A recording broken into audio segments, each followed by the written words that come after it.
Good morning, everybody. Hope you're doing well.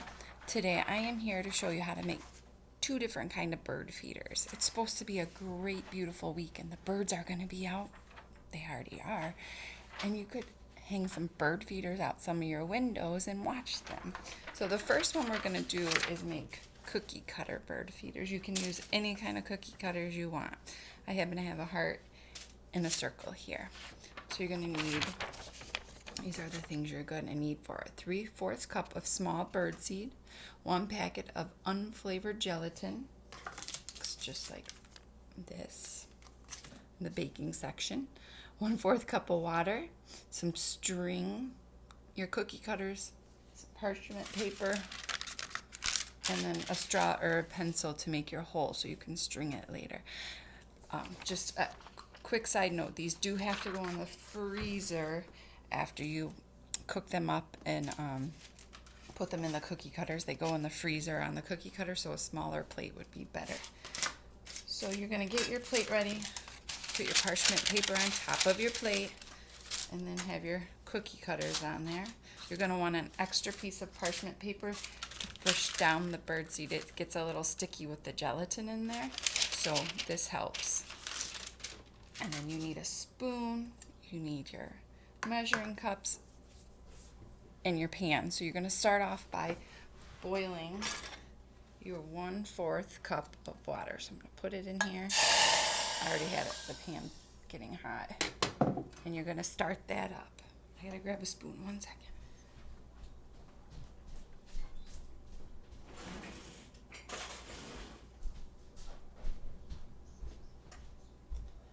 So you want to make sure that's on like medium heat so it comes to a little bit of a boil. Once that comes to a boil, you're going to put your gelatin in there. And you're going to stir that in for a couple minutes. So you want to make sure it's all dissolved. Give my water a second longer to make sure it gets a little hotter. I pre-made some because they do take about 20 minutes in the freezer, and then another 10 minutes at room temperature. So before you can take them out, but we'll walk through the process. So my water's starting to boil. You can see it's getting hot in there. Don't mind my disgusting stove. And we're gonna go ahead and pour that in there. And I'm just gonna use my spoon to start stirring. Kind of stinky, actually. Gelatin kind of smells. Whew. Sorry if I'm quieter today. Everyone's still kind of sleeping. So you stir that up and make sure it dissolves. I'm going to grab a spatula because really we shouldn't use the metal on metal. Scratch it up.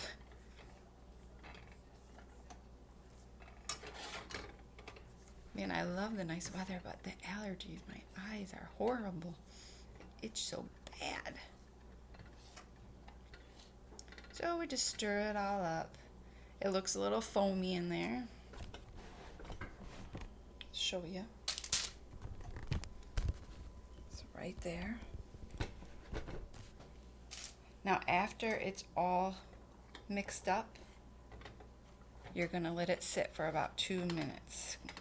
Okay, in the bowl. So you take it off the heat and you're gonna let it sit for a couple of minutes.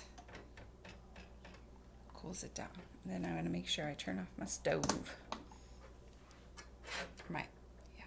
I always mix the stove and the oven up. I don't know why. It's probably why I'm not a good cook.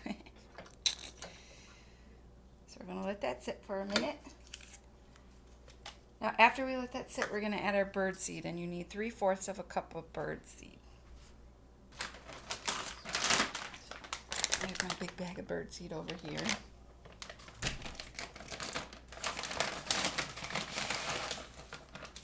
Scoop it out. That's the only thing about cameras on here. It's hard to, there's my bird seed.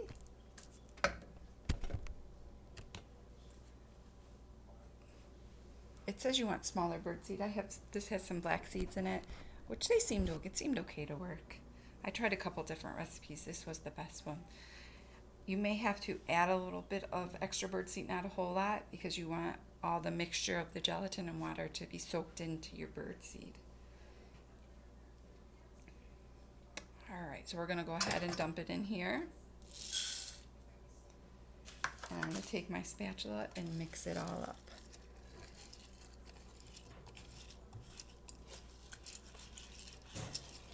So this one here is a little watery. So I'm going to have to add a little bit of extra birdseed. I'll show you.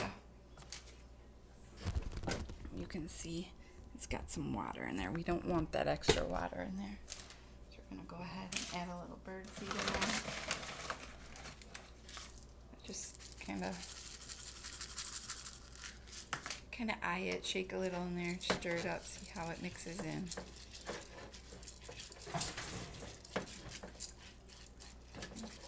I might have not let this gelatin sit too long, or sit long enough, excuse me. So I'm stirring it up. Stir, stir, stir. Now that it's all stirred up and it looks much better, a little bit of water, but not too bad. You really don't want any water in there, but I'm going to scoop it out with my spoon and put it into my cookie cutters on the plate.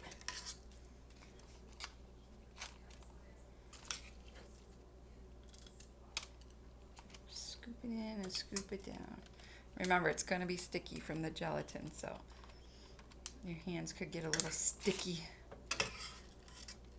That's why you want to have an extra piece of parchment paper to push it down. So push it down there. And it's a little warm from the boiling water, but not horrible. So, looks like so. And then I'm going to take, I didn't have a straw, so I'm going to take my pencil and I'm just going to push it down there. And make sure you can see the bottom of your plate, so when it's all done, you can put your string through. Okay? Now they're going to go sit in the freezer for about 20 minutes. They're going to get a little hard, and then you're going to take them out of the freezer and let them sit in room temperature for about 10 minutes. And then once that process is all done, you can take them out of the cookie cutter. I had to push mine from the bottom out. And then you can put your string through. And here you have a bird feeder. I have the circle one.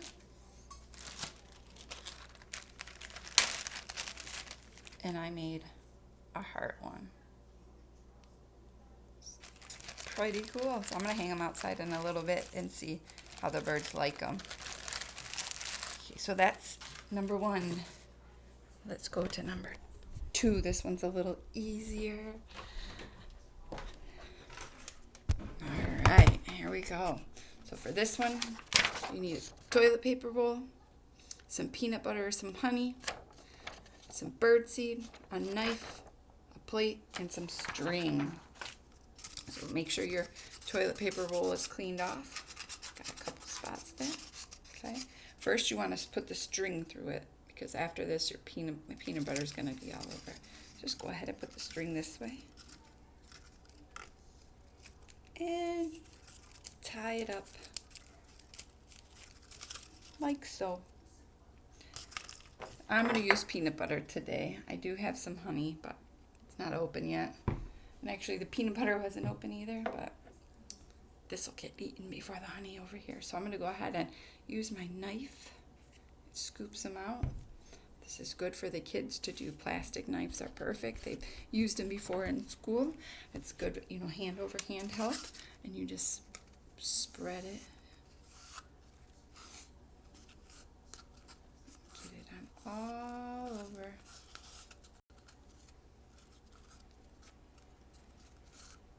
Okay, just a little more. Okay, I missed some here, so I'm going to put a little more.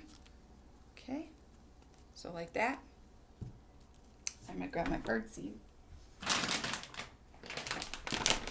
And this is where my plate's needed. I'm going to put some bird seed on my plate.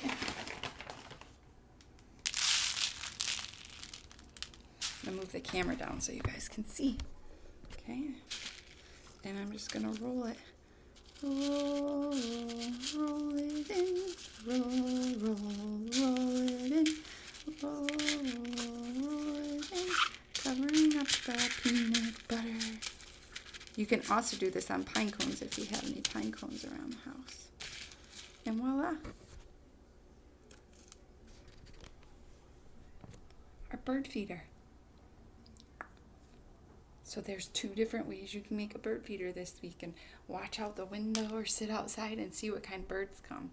I'm hoping a cardinal comes. That's my favorite. And you could say, Jamie, Jamie, what did you see? I saw a cardinal feeding on my bird feeder. We can make up our own Brown Bear book, huh?